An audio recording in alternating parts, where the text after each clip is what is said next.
Welcome back everyone, this is জ্যাটেজে from জ্যাটেজে fitness. অনেক দিন হলো gym workout fitness related topic নিয়ে কথা বলা হয় না।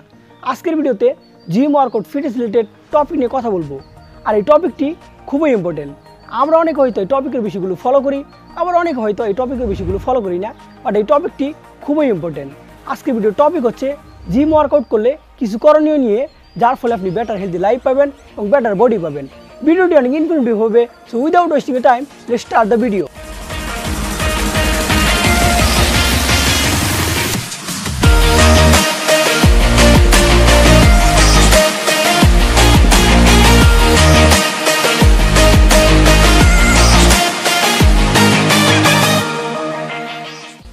জিম বা ওয়ার্কআউট যেটাই বলেন না কেন, আমরা যে শুধুমাত্র জিম বা ওয়ার্কআউট বডি বানানোর জন্য করে থাকি ঠিক তা না, সুস্থতার জন্যও জিম ওয়ার্কআউট অনেক ইম্পর্টেন্ট। তাই জিম ওয়ার্কআউট শেষে আমাদের কিছু করণীয় আছে, যেগুলো ফলো করার মাধ্যমে আমরা আমাদের বেটার হেলদি লাইফ পাবো এবং বেটার বডি পাবো। সো এত সকল বক না করে আমি ডাইরেক্ট করণীয়তে চলে যাচ্ছি। করণীয় নম্বর 1 হচ্ছে, ওয়ার্কআউট শেষ হতে আপনাকে পোস্ট ওয়ার্কআউট মিল বা পোস্ট ওয়ার্কআউট ড্রিঙ্ক নিতে হবে। পোস্ট ওয়ার্কআউট মিলে আপনি চাইলে সাপ্লিমেন্ট ইউজ করতে পারেন, আর যদি না চান তাহলে নাও ইউজ করতে পারেন। এটি টোটালি আপনার উপর ডিপেন্ড করতেছে। আপনি যদি সাপ্লিমেন্ট ইউজ করেন তাহলে ভালো মানের ওয়ে প্রোটিন ইউজ করবেন, আর যদি সাপ্লিমেন্ট ইউজ না করেন তাহলে 6টি ডিমের সাদা অংশ এবং একটি কলা ইউজ করবেন যদি অনেক মাসের বিল্ড করতে চান।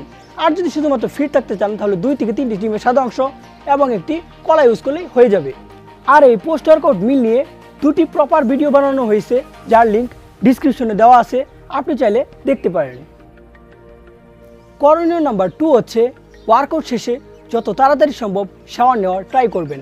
আমরা অনেকে ওয়ার্কআউট করে বডিতে গাম নিয়ে ঘোরাফেরা করি কিংবা অন্য সকল কাজ থাকলে তা করি, যা মোটেও ঠিক না।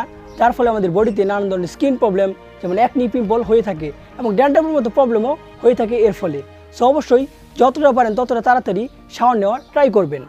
আর অবশ্যই ওয়ার্কআউট শেষে ভালো মানের একটি ফেস ওয়াশ দিয়ে ফেস ক্লিন করে নেবেন এবং চুলও ভালোভাবে ক্লিন করে নেবেন ভালো মানের একটি শ্যাম্পু দিয়ে। শ্যাম্পু উইকে 2 থেকে 3 দিন ইউজ করলে হবে এবং অন্য সকল দিনে আপনি নর্মাল পানি দিয়ে আপনার চুলকে ক্লিন করে নেবেন, এতে ড্যান্ড্রাফের মতো প্রবলেম হবে না।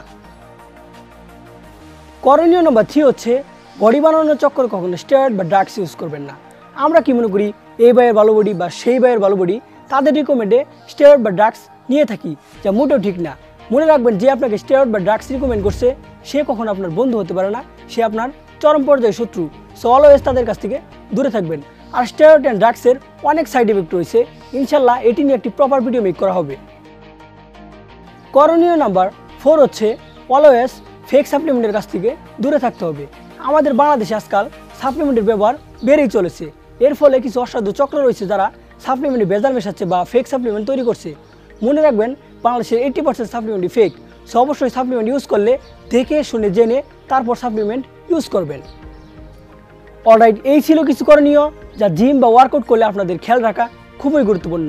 আই হোপ ভিডিওটি আপনাদের ভালো লেগেছে। যদি ভালো লেগে থাকে তাহলে অবশ্যই থামস আপ দিতে ভুলবেন না, কমেন্ট শেয়ার করতে ভুলবেন না। দিস ইজ জ্যাটেজে সাইনিং আউট।